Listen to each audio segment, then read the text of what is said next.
Assalamualaikum warahmatullahi wabarakatuh. Perkenalkan, saya Titis Desnila, mahasiswa pasca sarjana IAIN Kerinci, Prodi MPI kelas B. Kali ini saya akan memaparkan materi mengenai perilaku individu dalam organisasi pendidikan, perilaku kelompok dalam organisasi pendidikan, serta kepemimpinan super leadership. Untuk pembahasan yang pertama adalah perilaku individu dalam organisasi pendidikan. Pertama, kita harus mengenal dan mengetahui dan serta memahami terlebih dahulu apa itu konsep perilaku.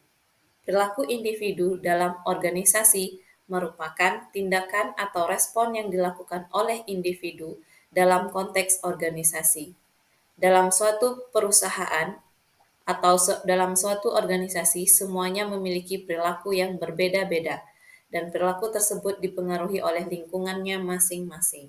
Jadi, yang dikatakan perilaku individu itu adalah tindakan yang dilakukan oleh satu orang individu yang tergabung dalam organisasi. Yang selanjutnya adalah faktor yang mempengaruhi perilaku individu. Faktor yang mempengaruhi perilaku individu yang pertama adalah kepribadian. Sifat atau bawaan individu akan mempengaruhi cara individu itu sendiri dalam berperilaku. Sehingga kepribadian ini akan menentukan perilaku dari individu itu sendiri. Kemudian yang kedua adalah motivasi. Motivasi dapat bersumber dari dalam ataupun dari luar. Bagi orang yang guru yang memiliki motivasi yang internal, tentunya akan mengajar dengan penuh dedikasi. Selanjutnya, sikap. Sikap seseorang terhadap pekerjaan dan lingkungan kerjanya akan mempengaruhi produktivitas dan juga inovasi dalam kegiatan pembelajaran. Selanjutnya, nilai dan norma pribadi. Nilai dan norma yang dibawa oleh individu itu sendiri akan mempengaruhi jalannya sebuah organisasi. Dan yang terakhir adalah pengalaman kerja. Pengalaman kerja akan menentukan bagaimana seseorang itu akan berperilaku ketika dihadapkan pada suatu permasalahan. Selanjutnya, pendekatan-pendekatan untuk memahami perilaku individu. Ada 3 pendekatan, yaitu pendekatan kognitif, yakni pendekatan yang menekankan pada pemahaman terhadap perilaku seseorang pada sifat mental internal. Kemudian yang kedua adalah pendekatan reinforcement. Pendekatan reinforcement ini atau penguatan itu lebih menekankan pada pemahaman terhadap perilaku seseorang pada peranan lingkungan dalam kehidupannya. Dan yang terakhir adalah pendekatan psikoanalitis. Pendekatan ini menekankan pada peranan sistem kepribadian dalam menentukan suatu perilaku. Materi yang kedua adalah perilaku kelompok dalam organisasi. Nah, untuk bentuk-bentuk kelompok itu ada 4. Ada kelompok primer, ada kelompok terbuka dan tertutup, ada kelompok formal dan informal, dan ada juga kelompok referensi. Ini ada 4 bentuk-bentuk kelompok. Kemudian, faktor penting yang mempengaruhi perilaku kelompok. Faktor-faktor penting yang mempengaruhi perilaku kelompok, yang pertama adalah struktur kelompok.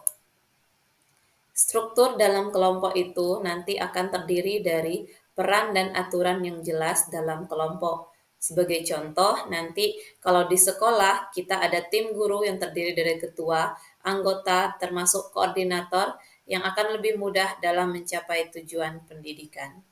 Yang kedua adalah kohesi kelompok. Kohesi ini adalah kekuatan yang dapat mengikat para anggota-anggota kelompoknya. Nah, dengan kohesi yang tinggi, cenderung lebih kompak dan produktif. Selanjutnya adalah komunikasi. Komunikasi menjadi sebuah kunci interaksi dalam kelompok. Komunikasi yang efektif akan membantu kelompok untuk mencapai tujuan bersama. Kemudian kepemimpinan dalam kelompok. Kepemimpinan dalam kelompok akan mampu untuk mengarahkan, menggerakkan, serta menyelesaikan beberapa konflik-konflik yang ada di dalam kelompok itu sendiri. Kemudian yang terakhir adalah pengambilan keputusan. Dalam pengambilan keputusan hendaknya dilibatkan peran serta semua anggota kelompok sehingga keputusan yang diambil dianggap adil dan juga melibatkan seluruh anggota kelompok.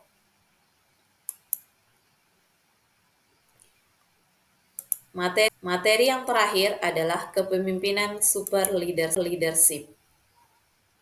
Tipe kepemimpinan yang mengarahkan orang lain untuk memimpin dirinya sendiri merupakan kepemimpinan super leadership. Nah, tipe kepemimpinan ini juga dikenal dengan pemimpin yang memberdayakan orang lain. Pemimpin menjadi super karena memiliki kekuatan dan kearifan terhadap semua orang dengan membantu para karyawan atau para bawahan untuk mampu melepaskan diri dari belenggu ketidakmampuan, menyalurkan seluruh kemampuan dari pengikut dengan baik. Tugas dari tipe pemimpin super leadership itu nantinya adalah akan membantu para anggota untuk membantu mengembangkan keterampilan sehingga mereka mampu mengembangkan dirinya nanti. Kemudian, super leadership itu sendiri akan berfokus pada pemberdayaan individu untuk memimpin diri mereka sendiri. Jadi, dalam kepemimpinan super leadership ini lebih fokus kepada individu, memberdayakan kompetensi yang ada dalam diri individu itu sendiri. Selanjutnya, prinsip-prinsip super leadership. Yang pertama, menyediakan ruang untuk berinisiatif. Dalam kepemimpinan super leadership, pemimpin memberikan peluang bagi anggota-anggotanya untuk berinisiatif dalam menyelesaikan permasalahan. Kemudian juga berinisiatif untuk mengemukakan ide-ide baru atau berinovasi. Selanjutnya, yang kedua, membangun kepercayaan. Kepercayaan anggota kelompok terhadap pemimpinnya sangat penting. Oleh karena itu, dalam super leadership ini, membangun kepercayaan menjadi sebuah prinsip dalam kepemimpinannya. Dan yang terakhir adalah memberi dukungan.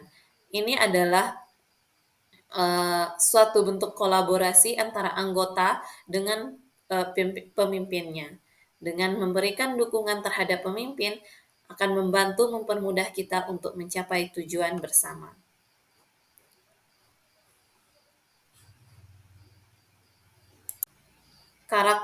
Karakteristik kepemimpinan super leadership. Ada 5 karakteristik kepemimpinan super leadership. Yang pertama, memberdayakan bawahan, di mana kepemimpinan dalam super leadership ini harus mampu memberdayakan potensi-potensi yang dimiliki oleh para bawahannya. Selanjutnya, pengembangan kepemimpinan diri. Pemimpin dalam kepemimpinan super leadership ini harus mampu membantu anggotanya untuk mengembangkan keterampilan kepemimpinan diri. Salah satu contohnya adalah keterampilan dalam memanajemen waktunya. Yang ketiga adalah delegasi dan pemberdayaan. Dalam kepemimpinan super leadership akan memberikan wewenang kepada anggota tim untuk membuat keputusan. Hal ini menunjukkan bahwa adanya kepercayaan di antara seluruh anggota tim. Yang keempat, fokus pada pembelajaran dan pengembangan. Dalam kepemimpinan super leadership ini, lingkungan yang mendukung pembelajaran berkelanjutan memotivasi tim untuk terus belajar dan berkembang. Yang terakhir adalah komunikasi terbuka. Komunikasi terbuka dan transparan ini penting agar setiap tim merasa dihargai dan didengarkan serta dilibatkan dalam seluruh kegiatan-kegiatan organisasi.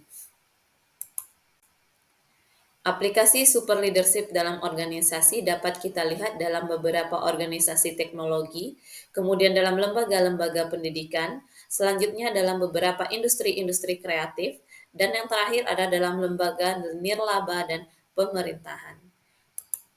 Demikian penjelasan dari saya akhiri dengan Assalamualaikum warahmatullahi wabarakatuh.